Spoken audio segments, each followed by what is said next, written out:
السلام علیکم دوستوں، میرا نام ہے صابر حسین اور میرا چینل ہے ٹک ٹائم یوٹیوب چینل پر آج جو ویڈیو مولانا ذوالفقار علی نقشبندی، تو سنتے ہیں کیا کہتا ہے مولانا ذوالفقار علی نقشبندی۔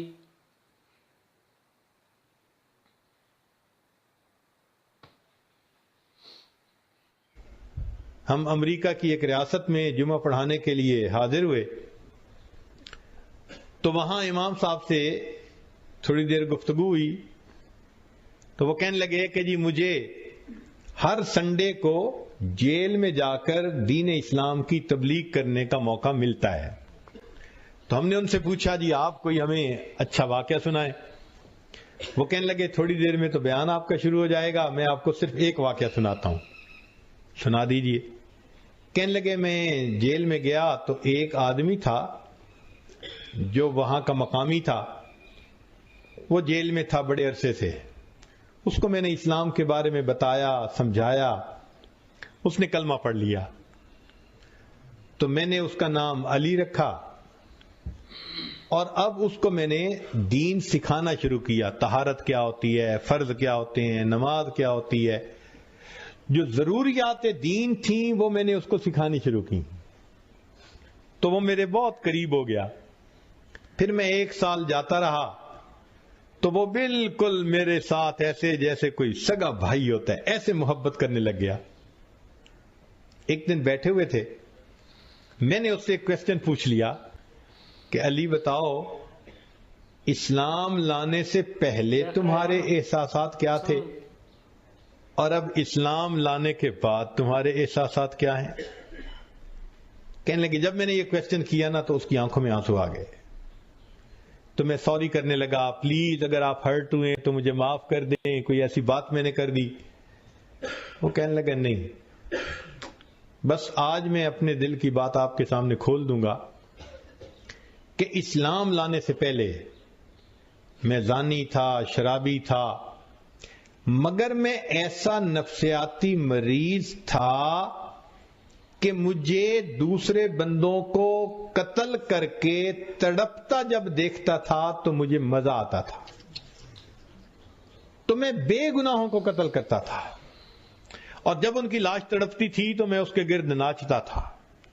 ایسا جانور تھا، ظالم تھا۔ میں موقع کی تلاش میں رہتا تھا، کہیں عورت اکیلی مل گئی، بچہ اکیلا مل گیا، بندہ اکیلا مل گیا،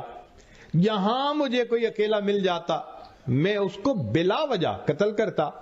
اس کا خون بہتا ہوا دیکھتا، تڑپتا ہوا دیکھتا، ٹھنڈا ہوتا دیکھتا، اور نفسیاتی مریض تھا کہ اس سے مجھے خوشی ہوتی تھی۔ کہنے لگا کہ میں نے 30 سے زائد بندوں کو بے گناہ قتل کیا ہوا ہے، یہاں تو میں آیا ہوں ایک چھوٹے سے جرم میں، اور 6 مہینے کے بعد میں بات پر نکل جاؤں گا۔ کسی کو میرا پتہ نہیں چلا کہ میں نے کتنے مرڈر کیے ہیں، لیکن جب تم نے اسلام کا کنسپٹ مجھے دیا اور قیامت کے دن کا کنسپٹ دیا کہ ہر بندہ اپنے عمل کا جواب دے ہوگا،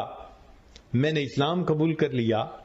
اب میں جب قیامت کے دن کے بارے میں سوچتا ہوں نا کہ میں اللہ کے سامنے پیش ہوں گا اور وہ مجھ سے پوچھیں گے کہ تم نے یہ ظلم کیوں کیا تھا، تو کہنے لگا کہ میرا دل ڈرتا ہے، خوف کھاتا ہے، اور اب میرا دل اتنا حساس ہو گیا ہے کہ جب مجھے ہفتے کے بعد کمرے سے نکالتے ہیں تھوڑی دیر کے لیے تو میں باہر قدم رکھتے ہوئے اس کا بھی خیال کرتا ہوں پاؤں کے نیچے کوئی چیونٹی بھی آ کے نہ مرنے پائے۔ جو کفر کے زمانے میں 30 سے زائد بے گناہ لوگوں کو قتل کرتا ہے، جب قیامت کا تصور اس کے ذہن میں اتر جاتا ہے پھر اللہ اس کا دل ایسا بنا دیتے ہیں کہ وہ چلتے ہوئے یہ بھی خیال کرتا ہے کہ پاؤں کے نیچے چیونٹی آ کے بھی نہ مرنے پائے۔ ملک شاہ ایران کا بادشاہ گزرا ہے، میں اپنی بات کو ذرا سمیٹتا ہوں۔ وہ اپنے پولیس والوں کے ساتھ ایک مرتبہ 3 دن جنگل میں شکار کھیلنے کے لیے چل رہا۔ جن کو اسلام کا پتہ نہیں ہوتا تو وہ لوگ اس طرح کے گھٹیا آدمی ہوتے ہیں جو انسان کا بھی قدر نہیں کرتے،